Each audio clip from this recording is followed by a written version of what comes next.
of those communities have had serious service disruptions with their emergency room services under the Sask Party. Residents of these communities aren't taking these closures lying down. The recently created Facebook group Citizens Concerned About Rural Healthcare has grown to 2,600 active and engaged members. They're taking action. A 91-year-old woman in Biggar went door-to-door collecting signatures. Of course, resources should be shifted if needed to COVID-19 outbreaks, but closing 12 rural emergency rooms before there was a surge in cases was premature and it was wrong.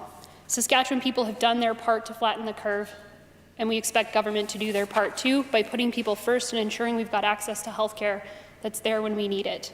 Years of underinvestment in health care have been laid bare by this crisis. We need to reopen these ERs right away and to keep them open until or unless COVID-19 cases surge. I'll read the prayer. We, in the prayer that reads as follows, respectfully request that the Legislative Assembly of Saskatchewan cause the government to enact legislation to immediately restore all emergency services to affected hospitals. I have pages and pages of petitions in my hand, Mr. Speaker. They're signed by individuals from Indian Head, Moosomin, Fort Capel, Regina, Wolseley, Momart, Balcarres, Carnduff, Alida, Caryval, Gainsborough, Oxbow, Glen Ewan, Avonhurst, Alameda, Redvers, Beanfate, Biggar, Landis, Handel, Saskatoon, Springwater, Rosetown, Sunningdale, North Battleford, Purdue, Ruthilda, Carlisle, Kipling, Manor, Kisby, Churchbridge, Kenosi Lake, White Bear Lake, Wawota, Arcola, Estevan, Frobisher, Northgate, and St. Aluda. I do so present.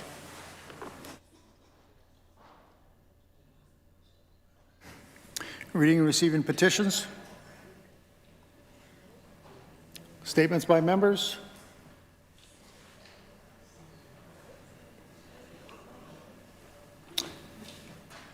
Question period. I recognize the Leader of the Opposition. Thank you, Mr. Speaker. Before COVID-19, people were already stretched and stressed under the struggling economy presided over by this government. Since the arrival of COVID-19, things have gotten worse, and people are even more concerned and worried about what comes next. But what comes next is exactly what the Sask Party is desperate to avoid discussing, desperate to hide, Mr. Speaker. We have a budget, for the first time, a budget that leaves out key information, fiscal and economic projections, and raises huge concerns about coming cuts and privatization of Crown corporations, Mr. Speaker. Weasel words from the Premier to try to avoid that scrutiny is reassuring no one. We need to see the numbers, Mr. Speaker. So my question for the Premier today is, will he release the projections, those economic and fiscal projections, before the end of the session and give us a full picture of the road ahead and the Sask Party's plan before we go to a general election? Hear, hear. Recognize the Premier.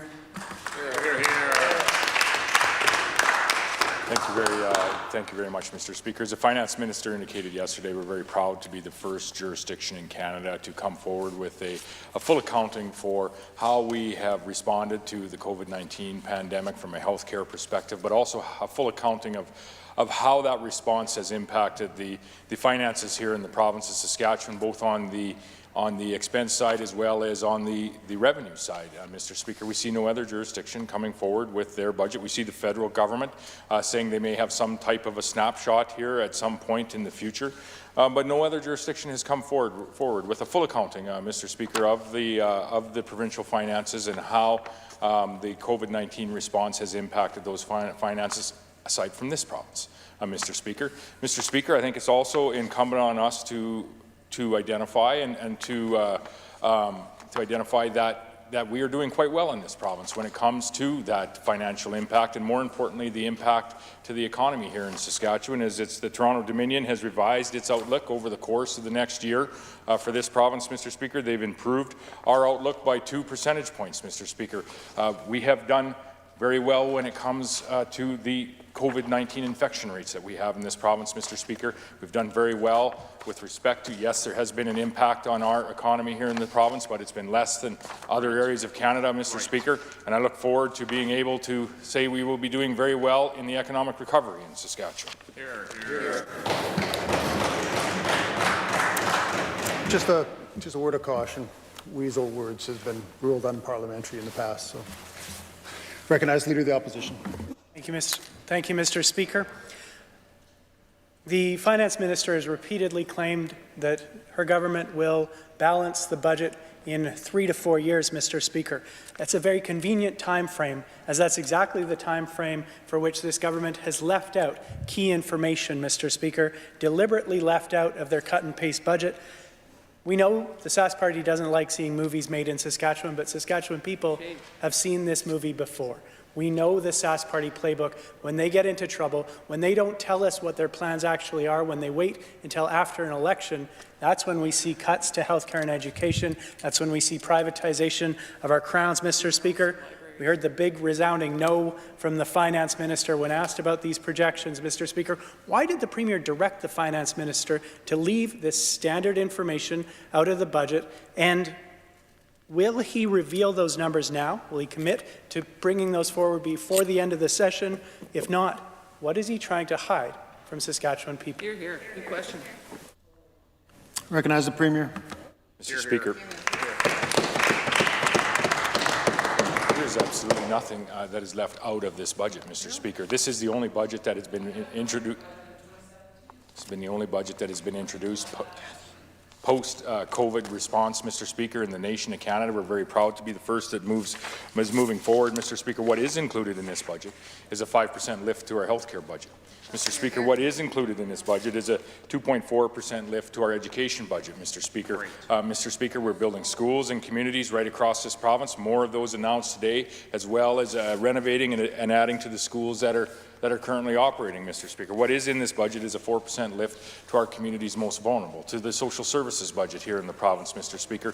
That is what is in this budget. In addition to that, it's $2 billion, an infrastructure stimulus, Mr. Speaker, to all communities. Included in that $2 billion is $150 million in municipal economic enhancement program, Mr. Speaker. Has only been provided once in the province before to ensure that our municipalities can fully participate in the infrastructure that we know they need, that our communities need, Mr. Speaker, the infrastructure that is continuing to support families, and we, yes, will support the economic recovery in this province, Mr. Speaker. There are many things that we have with respect to our COVID response that are in this budget, Mr. Speaker, that are supporting strong communities, strong families, Mr. Speaker, and supporting the people of this province. Recognize the Leader of the Opposition. Thank you, Mr. Speaker. I'm not so sure I'd be boasting about presenting this warmed over last year's budget as the first budget in the country. Being the first to do a bad job isn't something to be proud of, Mr. Speaker. You know, the Minister of Finance has repeatedly said that this government will balance the budget in 3 to 4 years, Mr. Speaker. And yet, at the same time, as she says that, there's no projections, no fiscal numbers going forward, and there's been no description of how that would be achieved. Nothing about what this government plans to cut, nothing about what they plan to sell, nothing about the costs for people they plan to hike, Mr. Speaker. Both of those things cannot be true. We can't hear that there's a plan for a budget to be balanced in 3 to 4 years, and there's no plan at the same time. So my question to the Premier is, which of these assertions is true? Will the budget be balanced in 3 to 4 years, or does the Finance Minister have no idea how she'll balance the budget? On which of these assertions is the Finance Minister telling the truth? Good question. Recognize the Minister of Finance. Here, here. It's disappointing, Mr. Speaker, that the only people in Saskatchewan, quite frankly, who don't believe in recovery and growth is the members opposite in the NDP. They have absolutely no understanding of recovery and growth.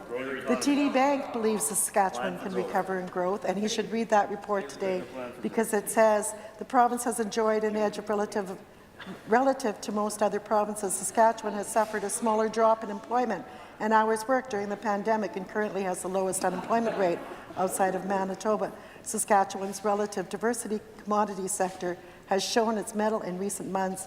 holding up relatively well in the face of sharply contracting global activity. Mr. Speaker, what does the RBC Bank have to say? Saskatchewan is weathering the storm from a position of relative strength with one of the lowest net debt to GDP ratios among provinces. What does the BMO have to say, Mr. Speaker? It says the key message here is that the economy has fallen into a deep hole caused by COVID and decline in oil prices, but should be well into recovery mode next year. Mr. Speaker, what does the National Bank of Canada have to say? Given the high degree of uncertainty still... Next question. Recognize the Leader of the Opposition.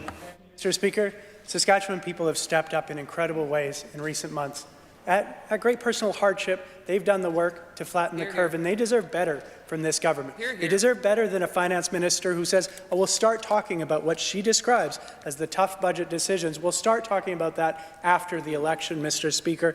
People deserve better, and they know better. The last time this government held back what they were going to do after an election, what did we get? We got the sell-off of STC, we got a doubling of the PSD, we got cuts to healthcare, to education, to social services, and we got a government that was rolling out the red carpet to potential buyers for SGI and SaskTel, Mr. Speaker.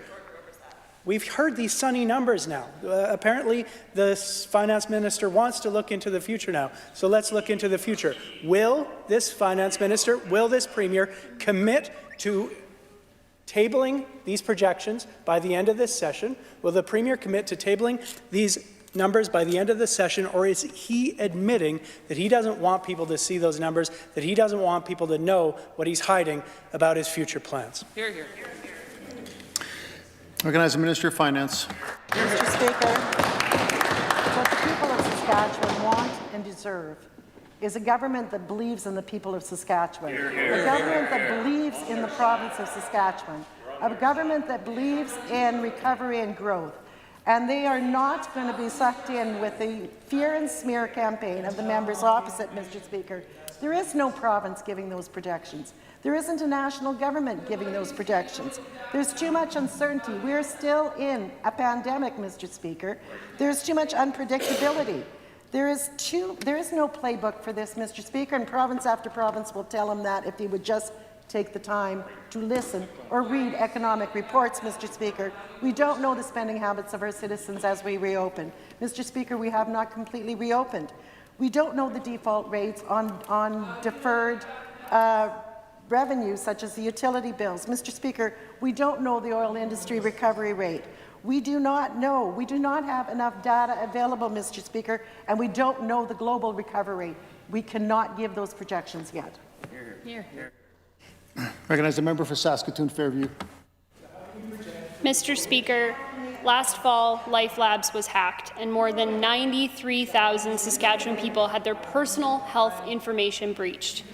The Information and Privacy Commissioner's investigation released this month revealed that the SHA's contract with Life Labs breached privacy laws, that the SHA wasn't properly notified about the breach, that the SHA hasn't adequately investigated the breach, and that this government hasn't done enough to prevent this from happening in the future. Wow. The Commissioner is calling for a, quote, full audit of the contract to bring it into compliance with our privacy laws. Will the Premier commit to that today? Recognize the Minister of Health. Thank you, Mr. Speaker. The Commissioner has raised some important issues, as the member opposite had said. We've received the report. The Ministry and the SHA are going through it carefully, Mr. Speaker. The SHA, as they review the Commissioner's recommendations, will be supporting them, Mr. Speaker. As far as to the member's question about the audit, I would expect an answer to that as soon as the review is completed. Thank you, Mr. Speaker. Recognize the member for Saskatoon Fairview. Mr. Speaker, this report came out on June 9th. They've had a chance to look at it already. More than 90,000 people were impacted by this breach, and yet the Commissioner found the SHA hasn't adequately investigated the issue. Just as concerning, the private company that did not fully comply with the investigation and claimed ownership over personal health information of Saskatchewan people. Seriously, Mr. Speaker, what has the government gotten us into? The Information and Privacy Commissioner recommends that if Life Labs fails to meet the basic recommendations to protect people's health information, that the agreement should be terminated. To the Premier, will he commit to that today? Recognize the Minister of Health. Mr. Speaker, as I said, we received the report, I think it was a couple of weeks ago. SHA and the ministry are reviewing it in detail. Discussions are underway, Mr. Speaker. No decisions have been arrived at in what's going to happen. Obviously, we consider any breach like this extremely serious, but Mr. Speaker, we're not going to make a knee-jerk reaction. We're going to let our officials do their due diligence, and we will report back in a timely manner. Thank you, Mr. Speaker. Recognize the member for Saskatoon Fairview. Mr. Speaker, for this government's entire run, the Sask Party has been mismanaging e-health. Has the minister tried turning it off and turning it back on again?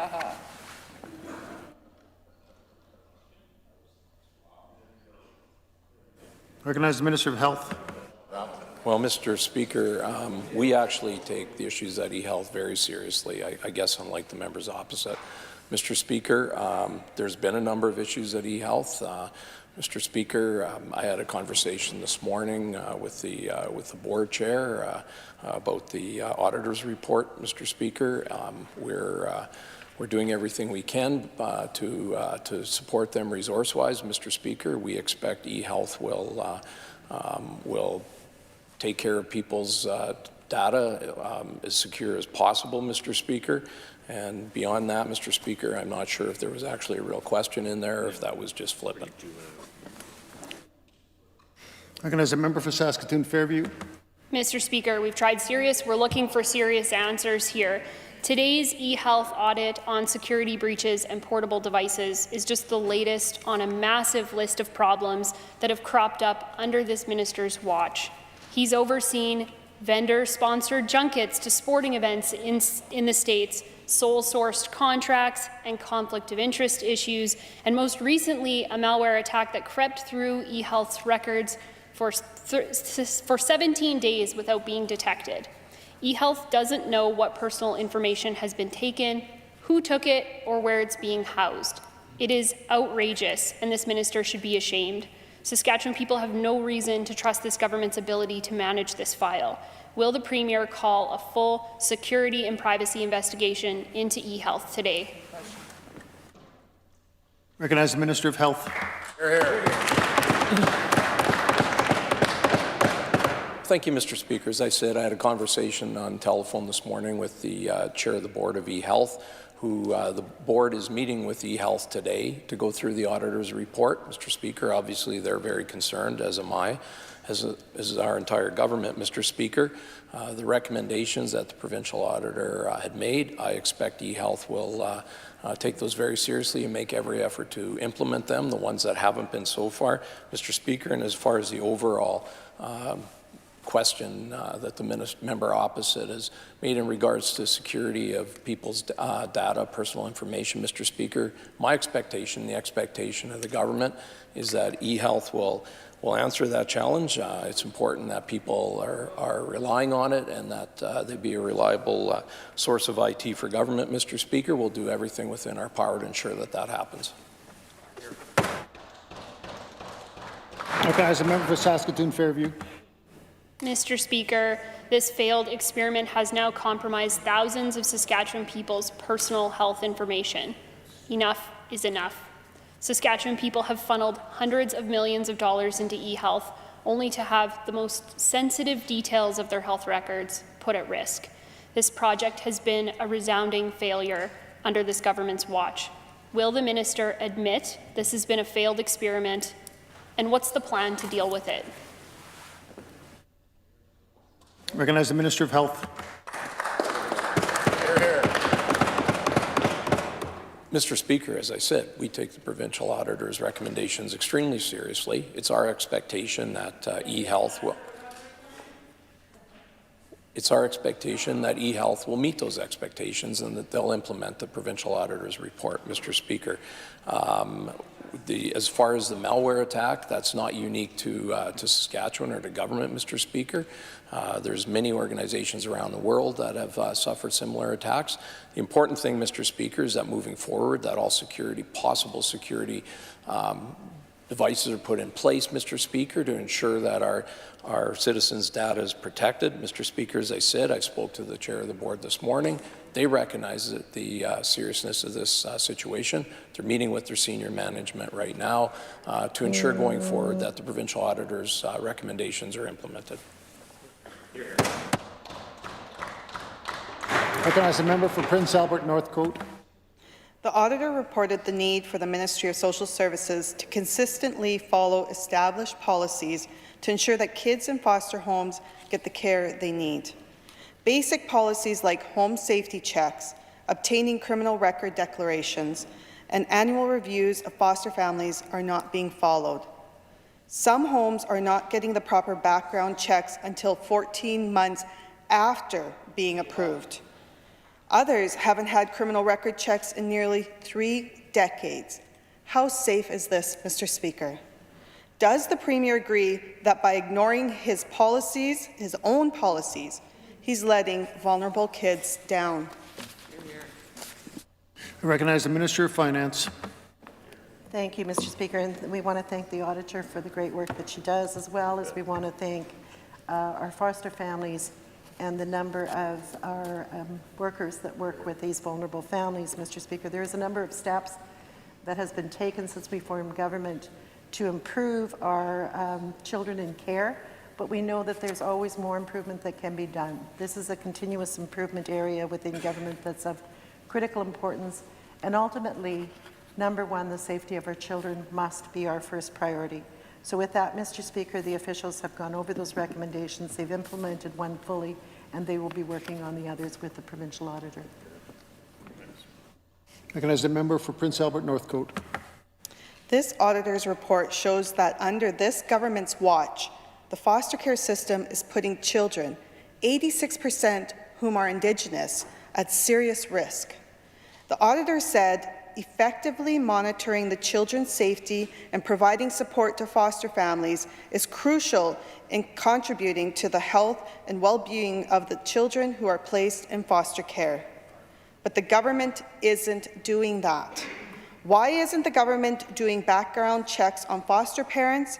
And what's the plan to make sure those checks happen in order to protect vulnerable kids? Recognize the Minister of Finance. Mr. Speaker, and the officials have assured us that they will be being more diligent in doing those background checks. What they have also done, Mr. Speaker, has improved. They've implemented and greatly improved the training for our foster families, implemented a lot of contacts for cultural training for our foster families. They have added an incredible amount of resources to seek family members, so children, even if they have to come out of care of their parents, are with a relative. They have increased the number of in-home supports for our foster families and for our families to keep children at home with their families with supports. So they have done a lot of great work. Can there be improvement? Always, Mr. Speaker, and they will be following the recommendations of the provincial auditor. Recognize the member for Regina Douglas Park. Mr. Speaker, the provincial auditor also found serious problems with the state of our kids' classrooms in her latest report. She found that 87% of schools she examined were more than 50 years old and that they were, quote, on average, in poor condition, similar to the provincial average. Mr. Speaker, this isn't an isolated issue. It's a concern all across our province, but crumbling classrooms are nothing new in Saskatchewan, and today's announced dollars will barely put a dent in the $1.3 billion needed to fix up our schools. Why has the Sask Party allowed our schools to fall in around our children? And when will they come to the table with the resources school divisions need to fix up our schools and keep them safe? Recognize the Minister of Education. Mr. Speaker. Thanks, Mr. Speaker. Mr. Speaker, this government takes its investment in education very seriously. Mr. Speaker, the largest education budget in the history of the province. In the budget, Mr. Speaker, 10 new schools. We announced another 6 schools today, Mr. Speaker, 4 new ones, 2 significant renovations, Mr. Speaker. That shows a commitment to addressing the challenges in the school divisions, Mr. Speaker. Certainly there's more work to be done, but over the last number of years, Mr. Speaker, since we've had the privilege of forming government, a 618% increase in capital funding, Mr. Speaker, and that includes a preventative maintenance and renewal budget, Mr. Speaker.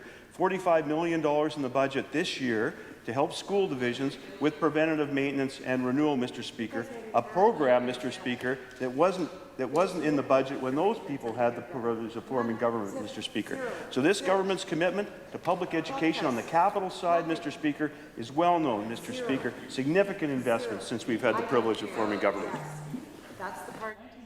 Recognize the member for Regina Douglas Park. The provincial auditor's own words, not a drop in the bucket. That's simply not sufficient. Mr. Speaker, the government's own documents show that $1.3 billion is what's needed to fix up our schools, and that, Minister— Order, please. Difficult hearing the question. Recognize the member for Regina Douglas Park. Mr. Speaker, the government's own documents show that $1.3 billion is what's needed to fix up our schools. That's $1.3 billion. And that minister is bragging about an announcement that adds up to less than 10% of what's needed. Now is the time to invest in our classrooms, get them fixed up, and put people back to work. This half measure does not get the job done, and the minister knows it. What is the Sask Party's plan to address the other $1 billion needed to repair our schools? Recognize the Minister of Education.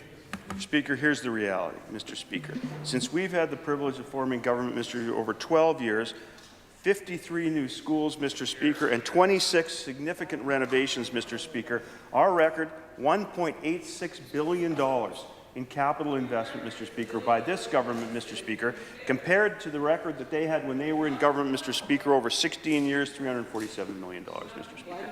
The commitment of this government to address the needs in our school divisions, Mr. Speaker, is clear, not just with our capital investment with respect to new schools and significant renovations, Mr. Speaker, but with our preventative maintenance and renewal budget, Mr. Speaker. Significant funds that are going to school divisions to address the needs in those classrooms, Mr. Speaker. Recognize the Leader of the Opposition. Thank you, Mr. Speaker.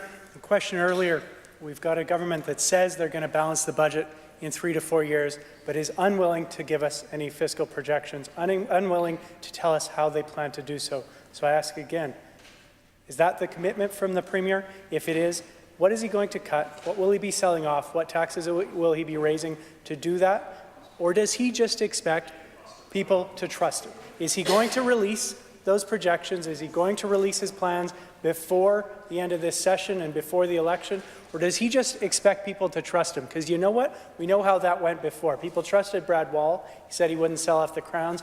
STC was gone. He rolled out the red carpet for buyers for SaskTel and SGI, Mr. Speaker. We know that trust would be misplaced, Mr. Speaker. What is the Premier's plan, or is he just expecting people to go on blind faith? Recognize the Premier. Mr. Speaker, very happy to answer that question. It was asked a little earlier this week, and I think we're making progress, because earlier this week, or maybe it was late last week, it was a plot. We were plotting, Mr. Speaker. Now we're planning. Well, Mr. Speaker, with respect to the plan that we have put forward, Mr. Speaker, the most up-to-date, the most comprehensive financial plan that has been put forward post the COVID-19 response in the nation and in Canada, one that we're very proud of, Mr. Speaker. Here's what the people of the province can rest assured that we are planning. We have set aside $200 million to ensure that we can address any COVID outbreak that may come over the course of the next number of months. Mr. Speaker, we put aside $50 million. When are you going to balance Canada? Your governance.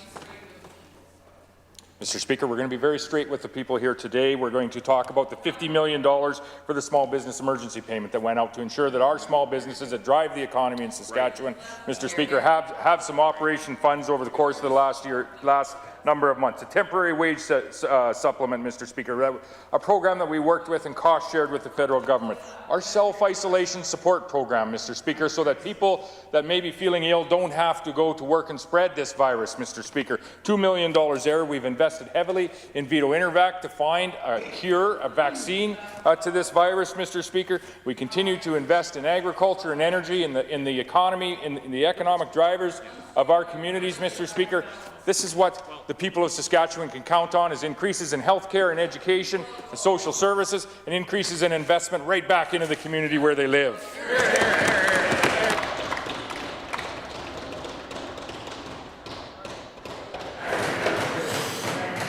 Ministerial statements. Introduction of bills. Presenting reports by standing and special committees. I recognize the chair of the Standing Committee on the Economy.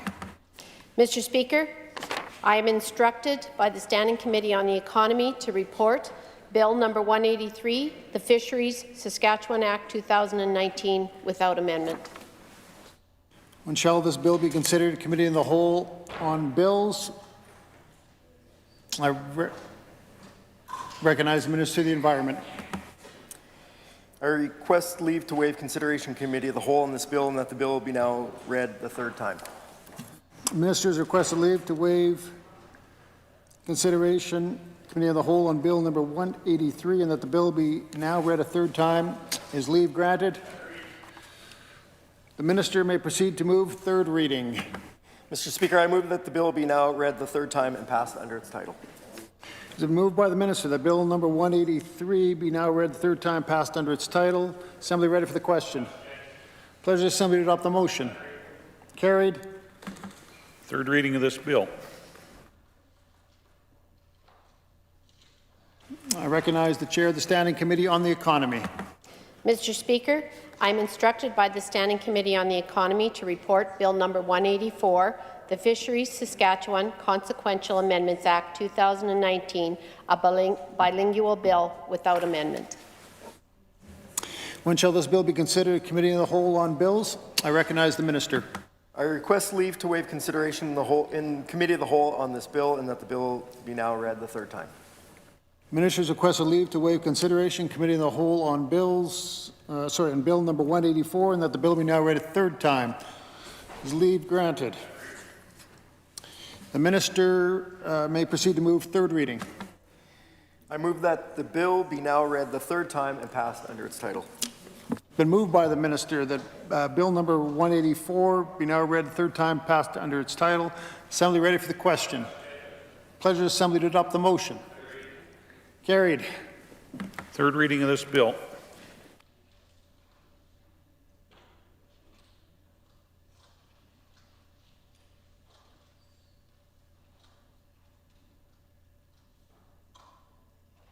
Why is the Government House Leader on his feet?